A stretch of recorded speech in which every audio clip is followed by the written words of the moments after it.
long-winded, there's only 7 of them. 4 times 3 would give me 12. There's not 12 tens there, is there? Okay, so we add them.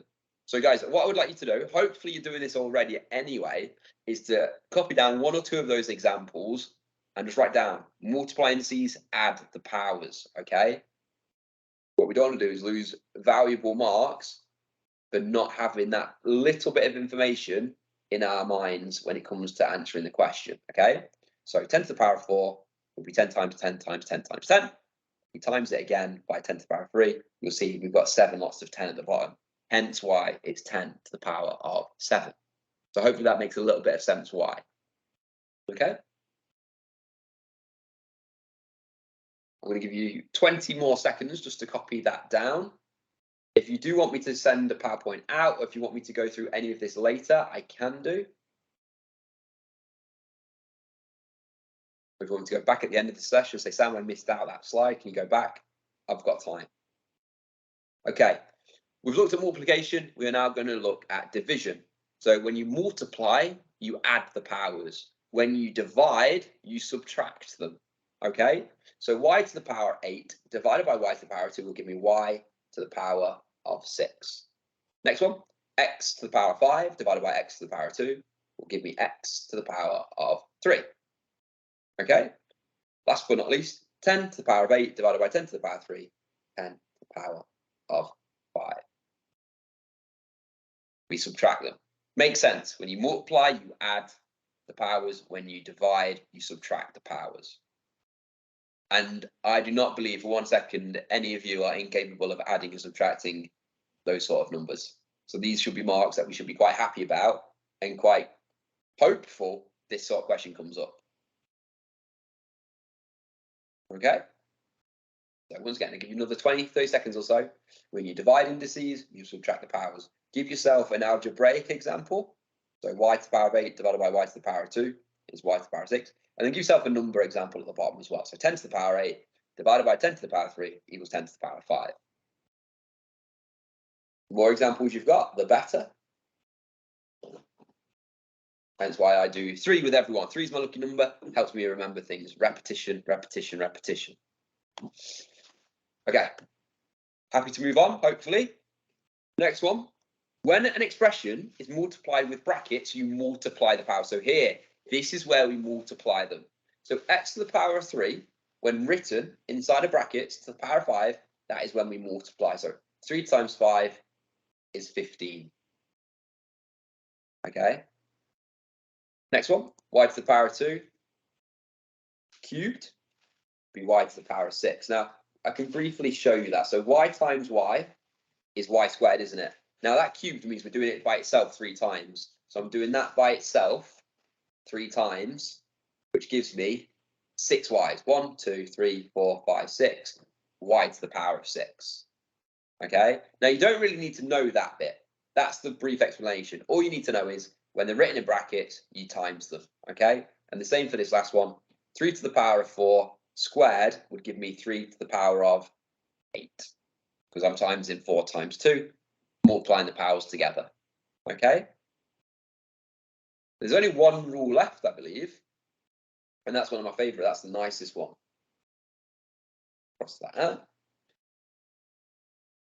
And the last one, hopefully we're ready to copy this down, is here. Any number or term to the power of 0 is 1.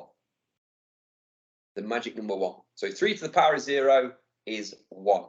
2 to the power of 0 is 1. 10 to the power of 0 is 1. X to the power of 0 is 1.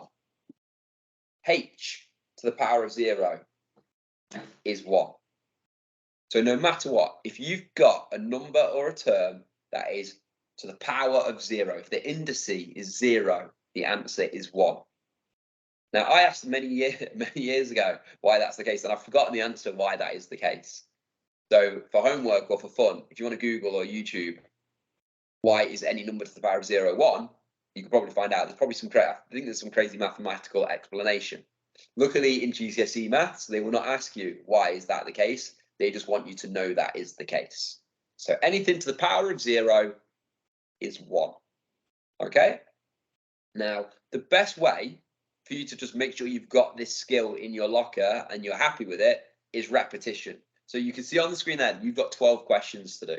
Okay, I'm going to get you back onto Desmos now, and I want you to just practice these questions. When you multiply indices, you add them. When you divide indices, you subtract them. When they're to the power of 0, your answer is 1. And then when they're in the brackets, you multiply. Okay, so you may find this a bit boring, you may find this a bit tedious, but rinse and repeat.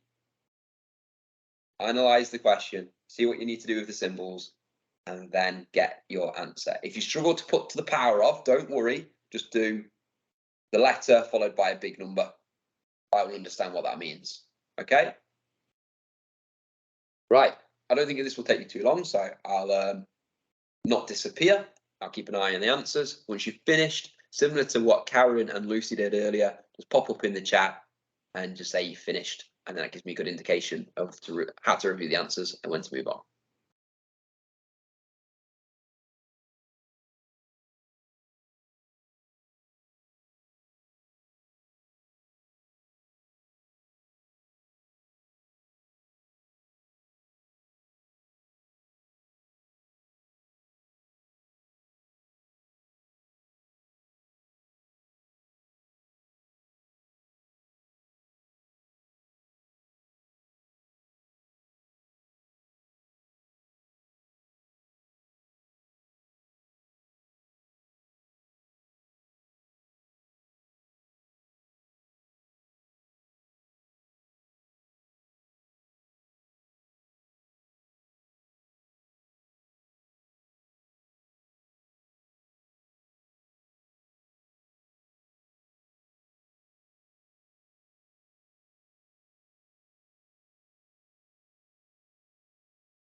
Okay, I'm going to scroll to the bottom of the Desmos. Okay, people are working through them. Nice. You guys are on the last couple of questions. Brilliant stuff, guys. And so far, we're looking very consistent with our answers. So you've got the laws in your locker here by the looks of it. You've grasped it. You're putting it into action well. It's just now a case of remembering them and being composed in your exam, not panicking. When you see a multiply, don't think, oh, multiply, I know that symbol means. That means we have to times them together, because indices doesn't work, unfortunately.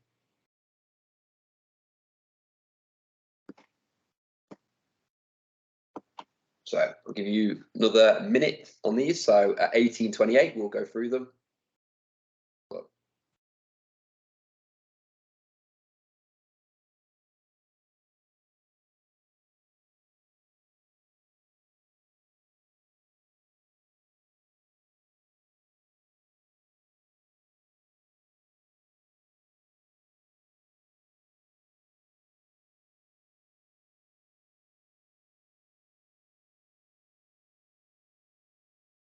18:28, my phone says. So let's quickly go through these. I won't spend ages on these. Like I say, when I'm looking at your answers, I'm very confident you've grasped this skill. So when the times, we add them, okay? And when we divide, we take away. So that's something I'm saying to myself, just so I don't make a mistake here. But yeah, we're going to add them together. So c to the power of 7, b to the power of 10. We divide in here, so we're going to take away, so it's going to be b to the power of 8. We're dividing again, so it's going to be e to the power of 3. Times in them again, so we're going to add them. Y to the power of 11, a to the power of 9, y to the power of 6, a to the power of 5. Now we're timesing them because they're in brackets. We're squaring them what's inside the bracket, so it's going to be y to the power of 18, z to the power of 12, and then b to the power of 60. And anything, no matter what, to the power of 0 will always equal the answer 1. Now let me scroll down. Let's see if you guys learned that rule. 1. That's my answer. 1. Not b to the power of 1, not b1, nothing, just the number 1. Okay, so it's very unique, very unique. Now, how can I end, like, you could, that's probably a 1-mark question, honestly, because it's a 1 bit of information you need to know. But how good would it be if that question came up and you're like, I remember doing this with Sam on that Wednesday evening, and he told me that anything to the power of 0 is 1. And then you'll be sat there and be like, Sam, he's the greatest man ever. That's what you'll be thinking, because you've learned that. Okay, so anything to the power of 0 is 1. Okay, so make a note of that, revise that the night before your first paper. Just make sure you've got those laws of indices in here. Okay, right, we are going to move now on to something called inequality notation. Now I'm going to show you why we're doing inequality notation. So let me find the advanced information. Here we go. So I zoomed in earlier today and I noticed inequality notation. Not only does it come up on paper 1, it also comes up on paper 2. So those symbols on my PowerPoint here, they're going to appear on 2 papers. So we need to be comfortable with them in some shape or form. We need to understand what they mean. Now, some of you may already have really good experience of this in the past, but let's just reinforce that now. And if you haven't seen these symbols before, feel free to make notes. So the first one means greater than, okay? So let's say, for example, 7 is greater than 4. That's what that means. So the number on the left is bigger than the number on the right. So 7 is greater than 4. It's bigger than it. Yeah, makes sense. If we're looking the other way, it means it's less than. So now let's say 3 is less than 10. So you put 3 less than 10. So the arrow is pointing down at it, essentially. So whatever the arrow points down to suggests it's bigger than. Okay? Ooh, so greater than or equal to. Okay, so greater than or equal to. So this means that the number on the left here can be equal to it or bigger than it. Okay, so the smallest number it can be is the same as that, or it will be bigger than that. Now, it doesn't really help me saying these. I need examples. So I am going to work through them and then give you some examples. This one means less than or equal to. So basically, these little lines underneath mean it can be equal to the number that's next to it. It can be equal to it. So it doesn't have to be bigger. It can be the same as it.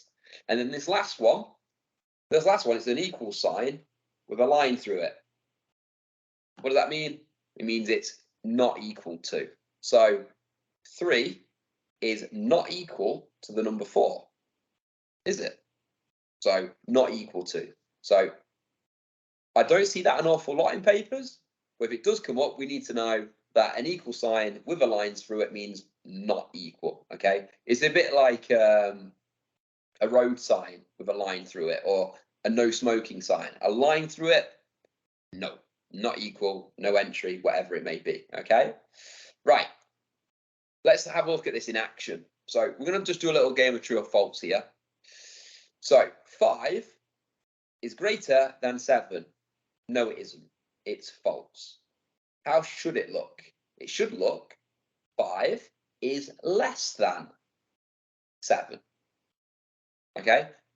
Something you guys need to be aware of. Mathematicians are lazy.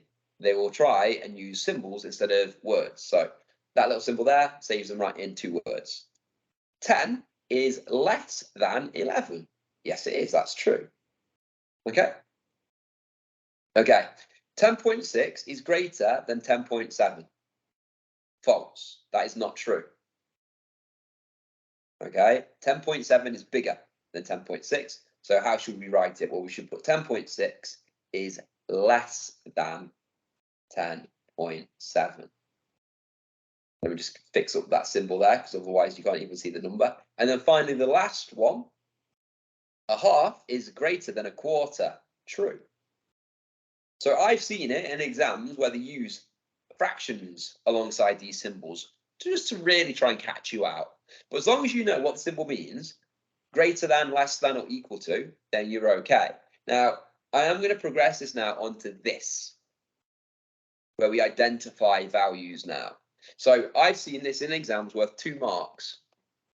Okay, so you've got here kind of a set of barriers or boundaries for the value of x. So identifying value, I want to know all the possible values of what x could be.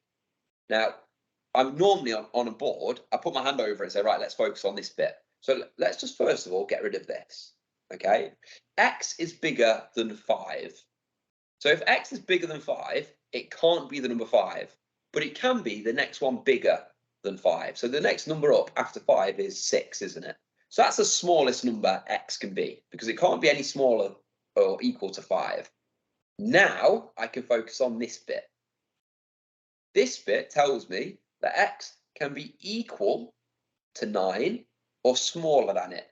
So the biggest number it can be, it can't be bigger than 9, but it can be equal to it. So it could be 9. And then we just think about what are the numbers in between 6 and 9. Well, we've got 7 and we've got 8. So the possible values of x are 6, 7, 8, or 9. Because 6 is bigger than 5, less than 9. 7 is bigger than 5, less than 9. 8 is bigger than 5, less than 9. And then 9 is obviously bigger than 5, but it is also equal to the 9. So we're good. So there's my boundaries. So you set your boundaries up and then fill the numbers in between. Let's have a look at this one. So once again, focus on one part of it first. So x is less than 15. So the biggest number it can be is 14. Okay? We can now focus on the second part of this, where it says x is greater than 10. So what's the next smallest number it can be? Well, it can't be 10 because it's bigger than it. So the next smallest number after 10 is 11. And then we just fill in the numbers in between. So 14, 13, and 12. They're the values of x. You get 2 marks for these values. I only give you one more example, okay? Let's go for, we'll ignore this one. We'll do 52, x, 56, right? So x is bigger than 52. So we can go 53. It's equal to 56 or smaller than it. So the biggest number it can be is 56. And that leaves me with 54 and then 55 in between those values. So they are all the possible values x could be. That satisfies that criteria. And that's essentially what it's doing. The examiner is saying, give me all the numbers that will meet these like stipulations, this set of instructions, you could say. So I'm going to get you guys now to do a handful of questions. Now, these questions, I'm just going to show you on the screen. There's 2 multiple choice, which are worth 1 mark each. And then there's 2 questions there, which are worth 2 marks each. You'll notice they're screenshotted directly from past papers. So these are very similar to how they could look in the summer. So I'll stop waffling and I'll let you guys practice, okay? Inequalities, it's something I've done in class on the board, which students seem to grasp. Might be a bit more difficult online, but we'll try. We're going to give it a go. Okay, so work through that Desmos. I'll put a link back in the chat. And then when I can see most of you have got answers for the last question, we'll move through. If you're a fast, speedy worker and you finish quite early, have a breather, have a quick drink maybe, and then we'll go through them, okay? But I am conscious people work at different speeds, and I don't want to leave anyone behind. So work through these as best as you can, and then give me a shout once you're happy and you're sorted with the answers.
Okay, guys, I'm monitoring the end. I'm just going to refresh the page in case I've missed any. I've had answers from 4 people on question 3, and then 3 people on question 4. So I'm going to give it a little bit longer, just in order to make sure everyone's on it. Okay.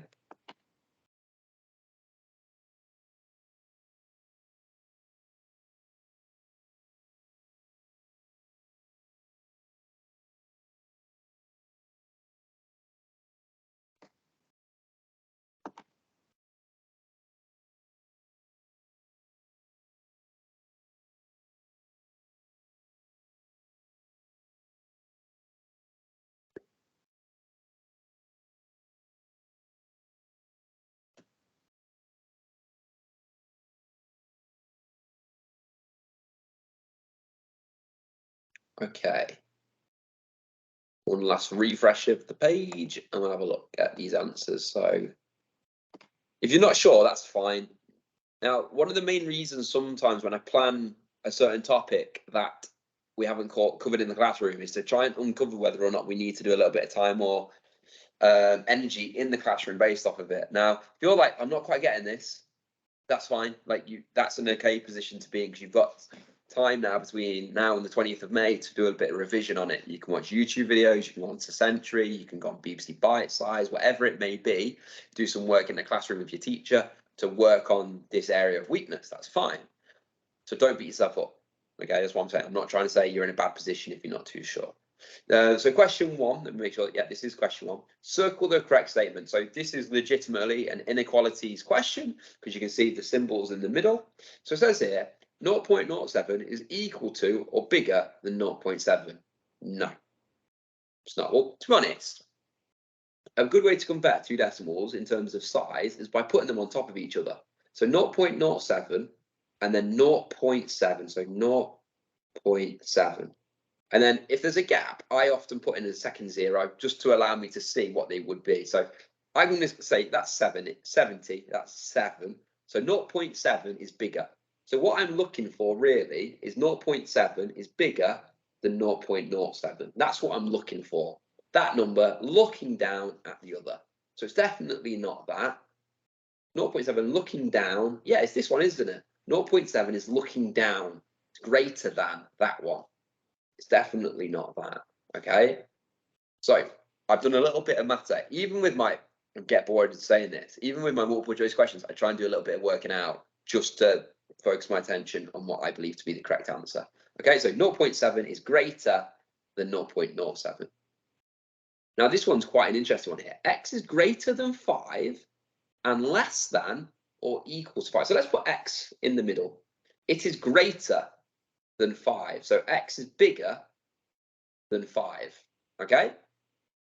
It is less than or equal to, so equal to, that little line comes in, equal to, yeah, little line comes in underneath, 9. So I'm looking for 5 is that arrow, and then equals arrow. Where is that? Where is that? Here. Yeah, let me just make sure, making sure, because I don't, what you don't want to do is do this little bit of working out here and then circle the wrong one by accident. But yeah, there we go, boom. 5 is less than X, but X is less than or equal to 9. Brilliant, exactly what I need it to be. They're both worth 1 mark. They're multiple choice 1 mark question, okay? These ones here are worth 2 marks. Write down the integer values of X where 1 is equal to or greater or less than X, and then X is less than 7. Integer values. Integer means a whole number. Okay, so it just wants whole numbers. So in case you forgot what the word integer means a whole number. So X, let me do it over here nice and big. So X, like that, and then like that. So let's focus on the left-hand side. X is equal to 1 or bigger than it. So X could be the number 1. Okay, that's the lowest end that I can work with. But X is less than 7. So it can't be 7. It's got to be the next number below it, which is 6. So the possible values are 1, 2, 3, 4, 5, and 6. 1, 2, 3, 4, 5, 6. 2 marks. Okay? So you get, I'm not 100% sure on the mark scheme. That's something I put my hands up to. but you'll definitely pick up marks for getting the majority of those. Let's say you get 4 out of the 6, you'll pick up a mark, okay? What it won't accept, though, is you put down, like, 1, 2, 3, 4, 5, 6, 7, 8, 9, 10, 11, 12, like, etc., because you need a limit, okay? But try and answer as best as you can, and I'm pretty sure you'll pick up marks, okay? And then this one here, I'm going to write it out again. So you've got 1.5, n this time, not the letter x, and then 6. So n, a number bigger than 1.5, equal to or less than 6. So what's it's bigger than 1.5? So the next biggest number after 1 is 2. It can be equal to 6 or less than it, so it can be equal to it. So my numbers are 2, 3, 4, 5, and 6. They are my values that x, or n in this case, could be. Now, that's something where I'm sat here in my dining room, you're sat there in your study or in your living room, wherever you may be. You're going to have to do some self-reflection on inequalities. Is it a topic you're comfortable with? Did you get each one of those questions right? If you did, then it might be something you don't have to stress over too much with revision. But if you're there like, I didn't get those answers that Sam got, I got slightly different, then it could be something you think, right, my revision list, inequalities, you need to understand those. Because like I say, it's coming up on papers 1 and paper 2. It's coming up on 2 papers. So it's definitely something we can't really afford to hide from, because it's going to be on 2 papers. We want to at least be able to see those symbols and have a good understanding of what they're about, okay? Last little bit, density. Density is basically how compact something is. So it's in a 3D shape. How compact a 3D shape is, how dense something is. I wish I had an example. Okay, here's a little box. This is where my graphics tablet comes in. Can you hear that? It's empty at the moment. If I put my graphics tablet in, it'll become more dense. It'll be more compact, okay? That's what density means. And in order to calculate density, we need a beautiful triangle, okay? It's called, there we go.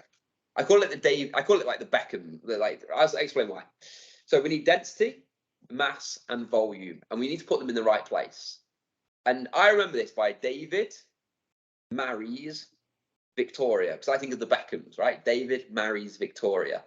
Now, in order to calculate density, essentially what you need to do is cover it up, okay? And that leaves you with the other 2 letters, which tells you what to do. So we've got mass and then divided by volume. So in order to work out density, we have to do mass divided by volume. Now, let's say, for example, we've got a 240 gram bar, a metal bar, okay? Its volume is 60 centimeters cubed. If I do 240 divided by 60, it tells me that the density of that bar would be 4 grams per centimeter cubed.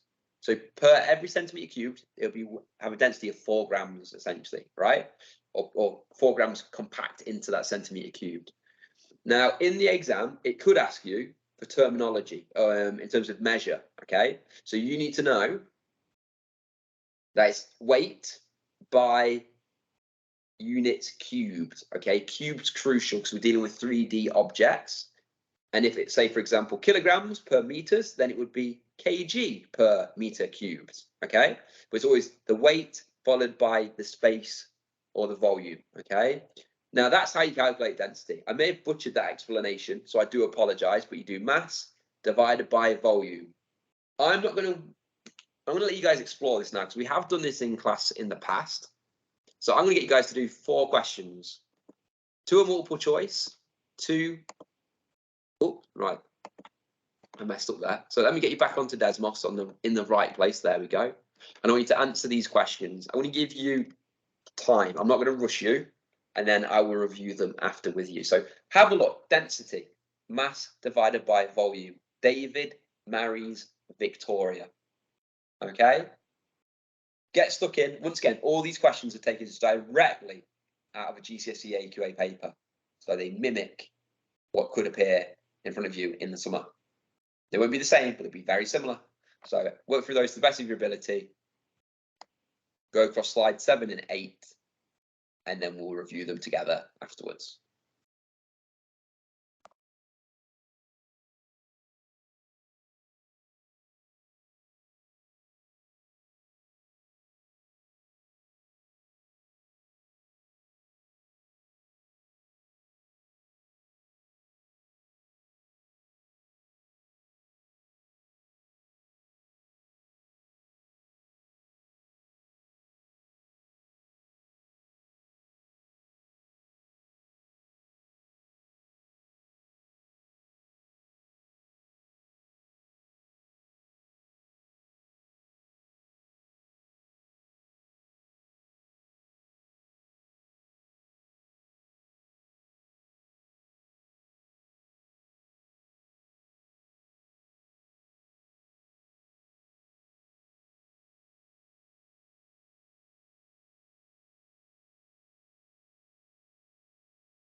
So it looks like some of you are still working through that table. There's one question after that. My best advice for that last question, read it carefully, okay? The question that involves a solid piece of silver. Read that question carefully. You can use a calculator. I'm happy for you to do so. See how you get on.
Okay, I'm going to give 1 more minute on these questions.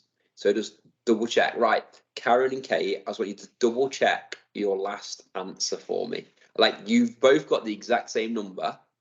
Well, I think, I'm going to double check actually. I think you may have both made the same mistake. Oh, no, you haven't. You guys are good. No, you guys are good. No, I'm happy with that. Leave your answers, that's fine. The decimal threw me off, but no, you guys are spot on. I should have checked.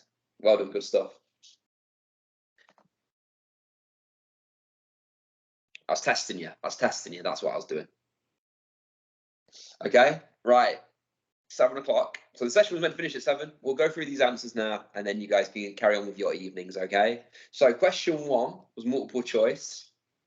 Which of these is used to work out density? Now, in an exam, 110%, just sketch out the triangle. David marries Victoria. Mass divided by volume. Is it an option? Yes, it is. Thank you kindly. Yeah. Takes about 30 seconds, but that there guarantees you're not doing a lucky dip at that point. You've shown you're working out. You've got the right answer. Which one of these is a unit of density? So you remember, it's always going to be weight. So it's definitely not going to be this one or that one.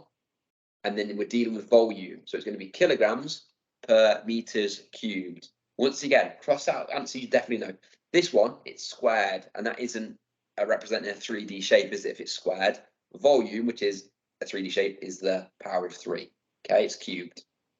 Okay, which, to be honest, I'm not spending a lot of time on those because everyone on Desmos has nailed those, so I'm happy with that. This question here, bit of a problem solver one, but at the same time, you guys look pretty good here. So once again, I'm going to draw my little triangle because it's my go-to. David marries Victoria. So 2 solids, J and K, have the same density. So they have the same density, that's worth knowing. Complete table includes units. So in order to work out density, I do mass divided by volume. So 48 divided by 8 is 6 grams per centimetre cubed.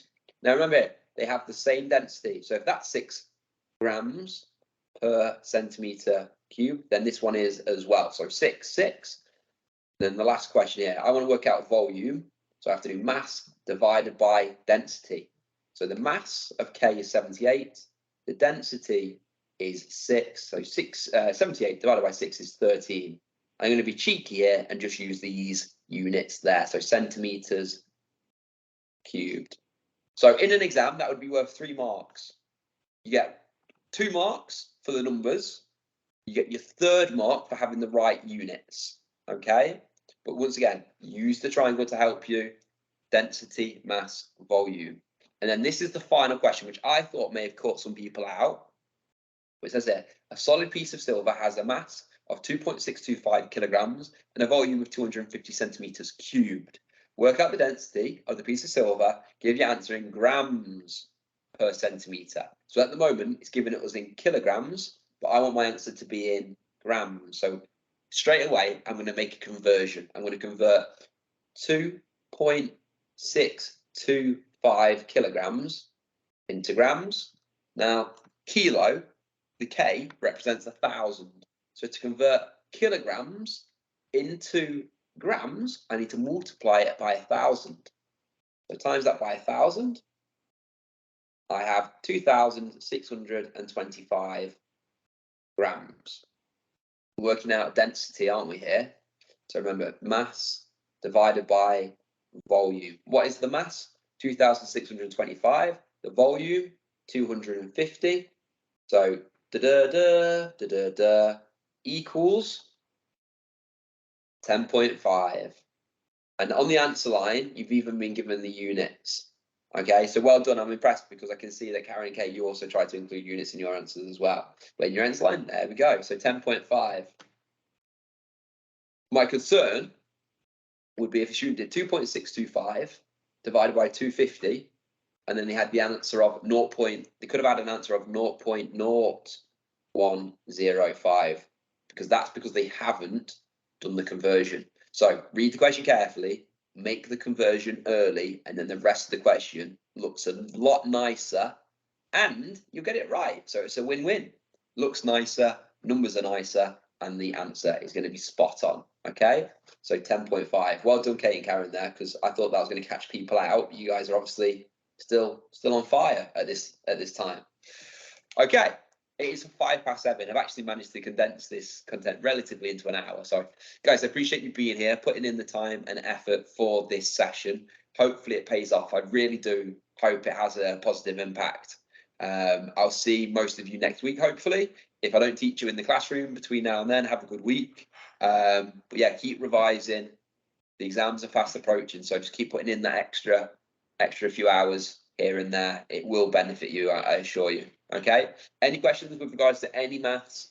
Drop me a message. Drop your teacher a message. We'll do our best to support you going forward. Okay. But guys, once again, really appreciate your efforts. Keep going. Keep pushing on, and I'll see you guys soon. Okay. See you later. Bye bye.